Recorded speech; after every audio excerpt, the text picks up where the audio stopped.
Sir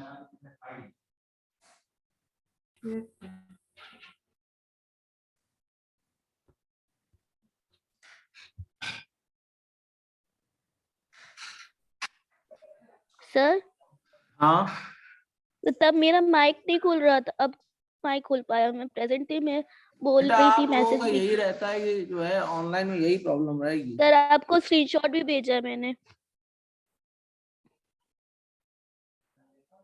मेरा पहले mic नहीं खुल रहा था।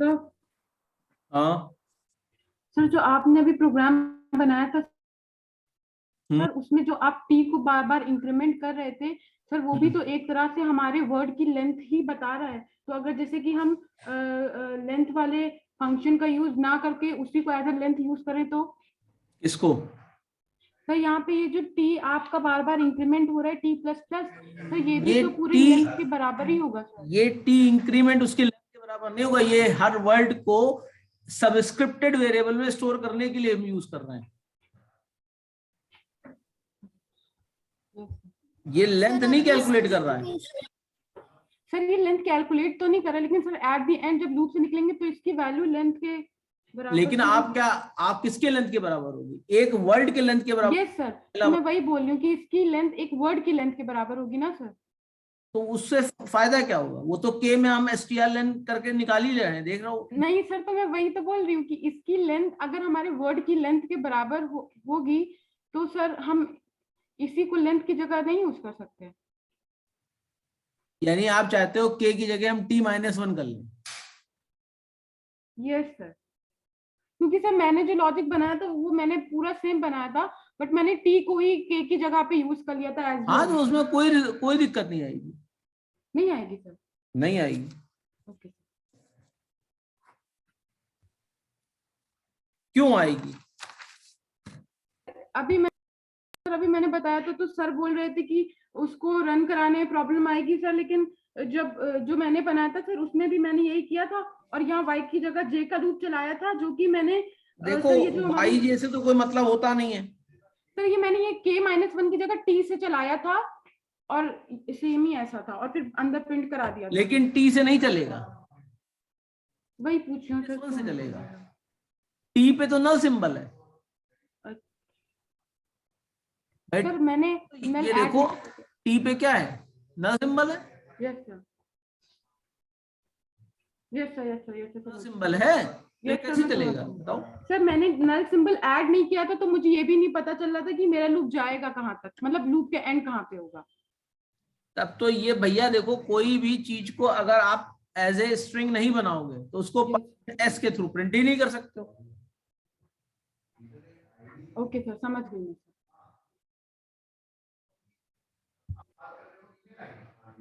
तो हम क्या कर रहे हैं, हम जो है पहले वर्ड को स्टोर कर रहे हैं, फिर वर्ड को रिवर्स करने का प्रोग्राम बना दिया है, सिंपल सा।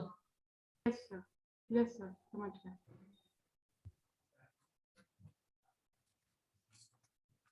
तो ये तो मैंने बना दिया। अब इसकी जगह दूसरा सवाल लेता हूं।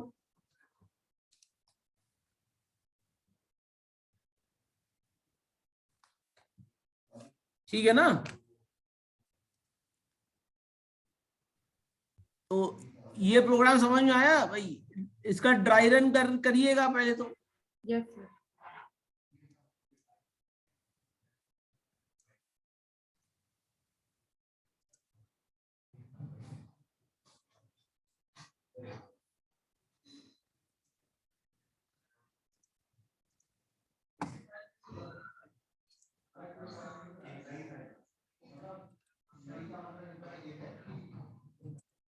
मैंने आपको भेज दिया है सब लोगों को।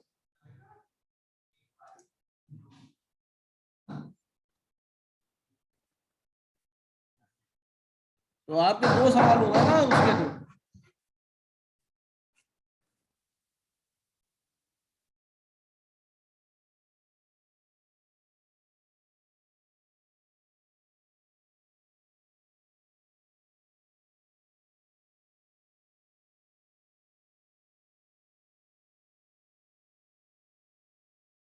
तो अब दूसरा असाइनमेंट शेयर कर लेते हैं।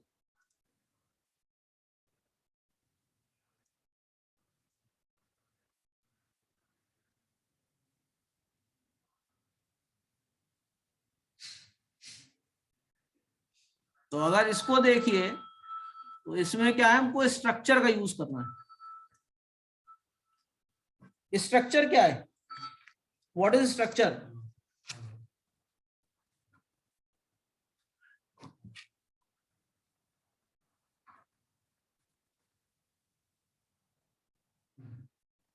है बेटा, स्ट्रक्चर क्या है?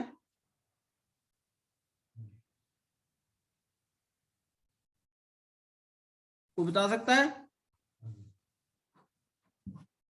Sir user defined data type है सर। नहीं तो काहे यूज होता?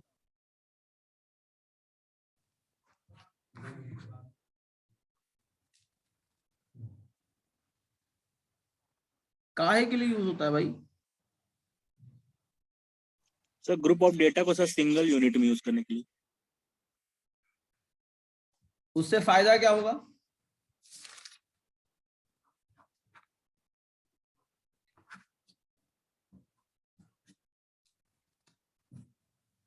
सर मल्टीपल प्रोग्राम, जैसे कि मल्टीपल वैल्यू लेना होगा तो एक साथ इन्वाइट हो जाएगा। भाई आपको उसके इंडिविजुअल एट्रीब्यूट को तो एड्रेस करना ही पड़ेगा, एक साथ तो आप उसको प्रिंट नहीं करा दोगे।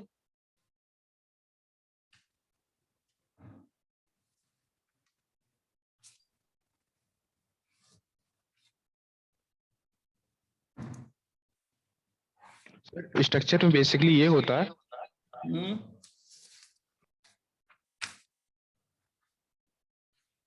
देखिए स्ट्रक्चर में बेसिकली ये होता है सर कि जैसे हमें ढेर सारे वैलिड डेटा हैं, जैसे नेम हो गया, क्लास हो गया, रोल नंबर हो गया, उसको इनपुट कराना है, उसलिए उसको यूज करते हैं। नहीं तो अगर अलग अलग मैंने सबको डिफाइन किया तो क्या ऐसी चीज हो जाएगी जो दिक्कत आया करेगी? सर हर बार हमें बार बार नाम लेना पड़ेगा और प्रोग्राम की लेंथ ज्यादा बढ़ जाएगी, स्टोरेज ज्यादा लेगा और दिक्कत करेगा सर, मतलब प्रोग्राम कॉम्प्लेक्स हो जाएगा। भाई अभी तक आपने देखा होगा मैं तमाम सारे प्रोग्राम बनाए पर किसी में स्ट्रक्चर तो यूज नहीं किया, तो हमारा कौन सा प्रोग्राम गड़बड़ हो गया?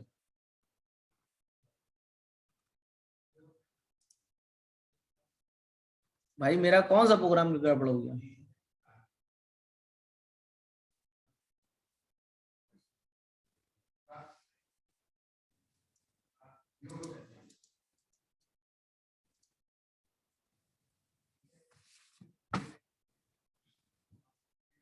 देखो नॉर्मली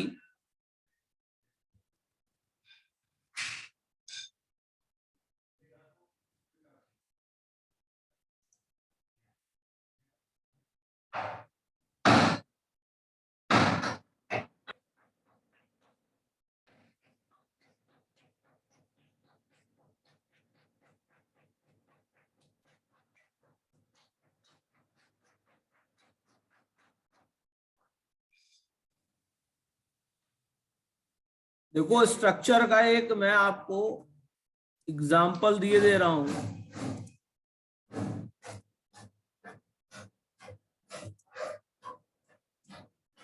देखो स्ट्रक्चर एक यूजर डिफाइंड डेटा टाइप है जिसमें हेट्रोजीनियस डेटा को आप स्टोर कर सकते हो। हेट्रोजीनियस का मतलब क्या हो गया? डिफरेंट डेटा टाइप्स इंटीजर भी होगा और मल्टीपल डेटा टाइप्स आप उसके अंदर स्टोर कर सकते हो। तो इसका सिंटैक्स होता है स्ट्रक्ट कीवर्ड यूज करोगे, उसके बाद स्ट्रक्चर का नाम दोगे,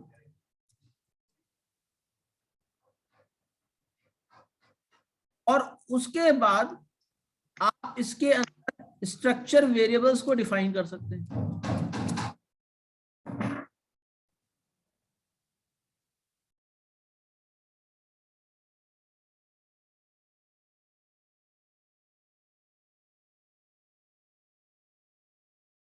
इस तरह से आप वेरिएबल्स को डिफाइन करके या तो वेरिएबल का नाम, स्ट्रक्चर वेरिएबल का नाम यही दे दो, ईएमपी दे दिया, सेमीकोलन लगा दिया, या बाद में भी स्ट्रक्चर का नाम, स्ट्रक्चर वेरिएबल डिफाइन कर सकते हैं। अब अगर हमको ईएमपी के अंदर के ए को रिप्रेजेंट करना होगा तो हमको लिखना पड़ेगा हमेशा emp.a।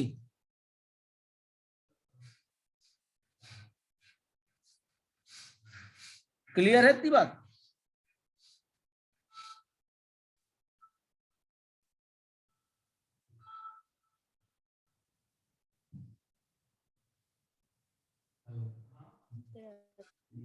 क्या आवाज नहीं आ रही?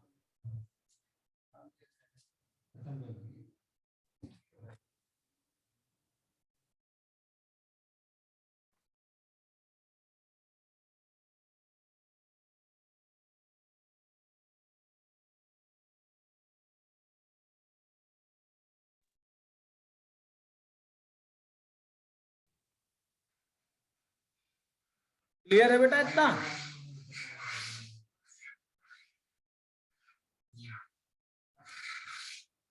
जैसे आप पीछे वाले क्वेश्चन में देख रहे हो, सर आपकी आवाज नहीं आ रही थी। मेरी आवाज नहीं आ रही है? Yes sir, record.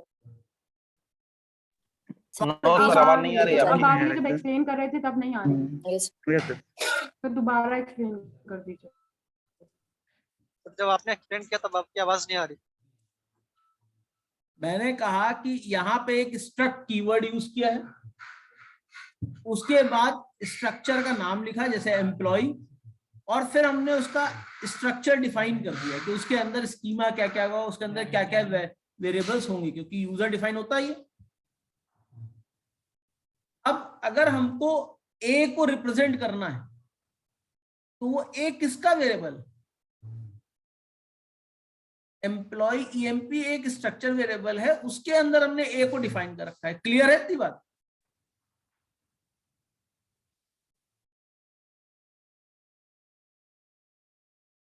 ये क्लियर है? Yes sir. या अब भी आवाज नहीं आ रही? Yes sir. अब आवाज आ रही है कि नहीं आ रही है? यस सर, आ रही है आवाज, क्लियर है।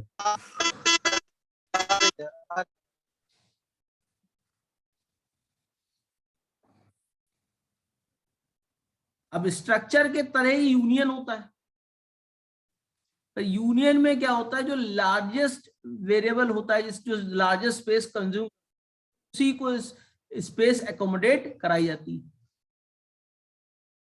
अभी क्लास में तो हुआ नहीं होगा आपका ये? No sir.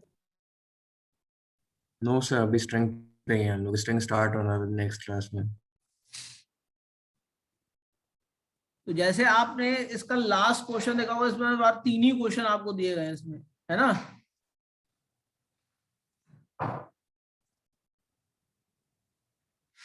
Yes sir.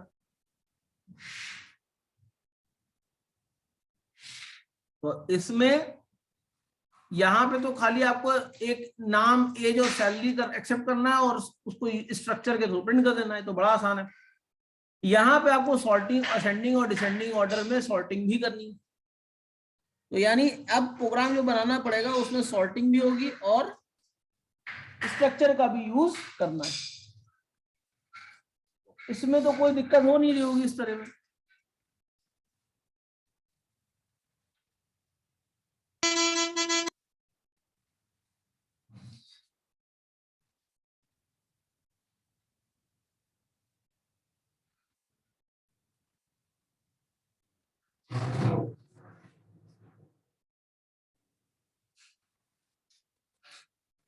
तो हम पहला वाला क्वेश्चन जरा करके देखते हैं।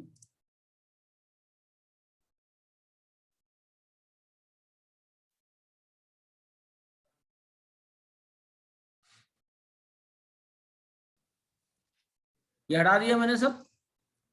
यहां पे मैंने लिखा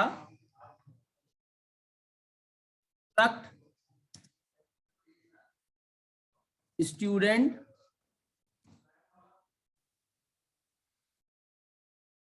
क्या क्या उसमें लेना था हमको? उसमें हमको लेना था नेम, एज और सैलरी। तो हमने यहाँ पे लिखा 10, 100,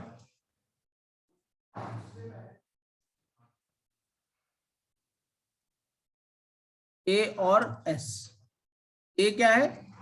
एज है, और एस हमारी सैलरी है, और यहाँ पे एसटीयू करके हमने यहाँ पे डिफाइन कर दिया। एसटीयू क्या है? स्ट्रक्चर वेरिएबल है। अब हमको अगर कोई वैल्यू प्रिंट करनी है, मैंने लिखा printf /n enter the name. scanf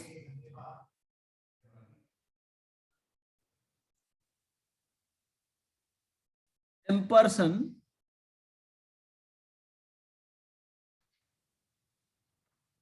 या यहाँ पे हम सीधे गेटेस लगा देते हैं, तो ये नाम में स्पेस हो सकती है।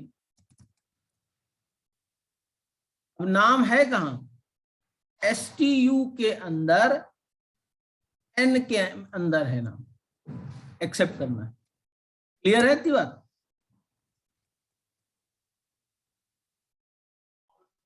Yes sir.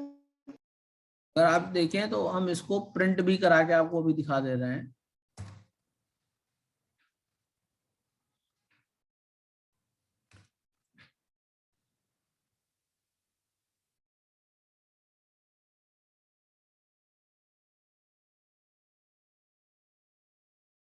आ गया? हमको यही तो करना था कि हमको नाम लेना था, उसके बाद हमको एज लेनी थी,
आ गया?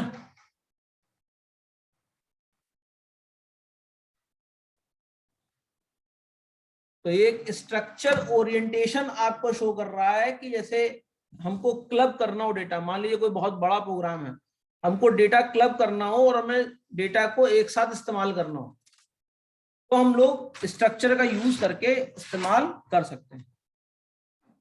और रही बात स्पेस की, तो जितना स्पेस आपका नॉर्मल वेरिएबल लेता है वह उतना स्पेस आपका स्ट्रक्चर भी लेगा। ऐसा कुछ नहीं है कि स्ट्रक्चर में हम कंप्रेशन को यूज कर रहे हैं जो स्पेस कम हो जाएगी। क्लियर है मेरी बात? Yes sir. कंप्रेशन तो लगाया नहीं है, लगाया है हमने।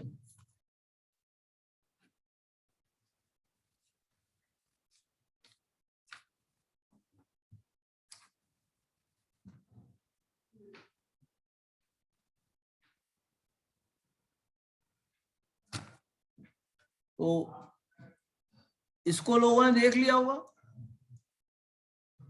इसके बाद हम जो है अगले क्लास में, अभी मैं क्लास ऑफ करने जा रहा हूँ, उसके अगले क्लास में हम लोग जो है सॉर्टिंग भी कर लेंगे। ठीक है?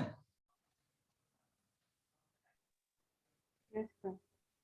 ठीक है सर, फिलहाल इतना रखते हैं। Thank you. Thank you sir. Thank you, sir. Thank you sir. Thank